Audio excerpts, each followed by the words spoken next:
खर तर परवा वर्तमानपत्रामध्ये एक जाहिरात आली होती. गेल्या 25 वर्षात ज्याच्या हातून एकही अपघात झाला नाही अशा ड्रायव्हरने मुलाखतीला यावं.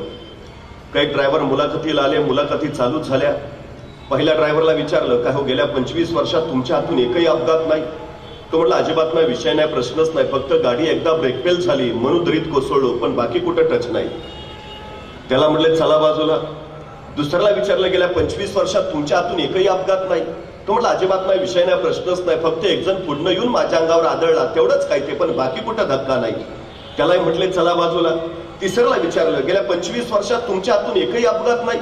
तो म्हटला, अजिबात नाही, विषय नाही, प्रश्नच नाही, साक्षी पुरावे कागदपत्र सारं तपासलं, या माणसाच्या हातून गेल्या 25 वर्षात एकाही अपघाताची नोंद नाही. त्या मुलाखत घेणाऱ्याला आश्चर्य वाटलं. त्यानं न राहून विचारलं, गेल्या 25 वर्षात तुमच्या हातून एकही अपघात नाही, तुमच्या यशाचं रहस्य काय? तसा समोरचा ड्रायव्हर शांतपणे म्हणाला, गेल्या 25 वर्षापूर्वी माझी गाडी जी मी एकदा गॅरेजला लावली, परत बाहेरच नाही काढली.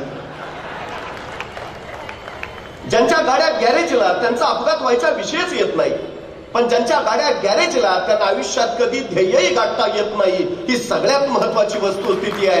ध्येय गाठायचं असेल तर गाड्या रस्त्यावर आणाव्याच लागतील, आणि रस्ते म्हणले तर खड्डे ठरलेले, टक्के टोलपे ठरलेले, ऊन वारं वादळ पाऊस हे सगळं ठरलेलं. ही सगळी झुंज जिंकणं ज्याला जमतं, हा सगळा संघर्ष सोसणं ज्याला साधतं, त्याला यश जिंकता येतं. ही सगळ्यात महत्वाची गोष्ट आहे. तुमचा संघर्ष जेवढा मोठा तेवढी तुमची उंची मोठी असते. 350 वर्षापूर्वी छत्रपती शिवाजी महाराजांच्या वाट्याला आलेला संघर्ष एवढा मोठा होता की जोपर्यंत चंद्र सूर्य राहतील तोपर्यंत छत्रपती शिवाजी महाराज तुमच्या माझ्या काळजामध्ये जिवंतच राहतील.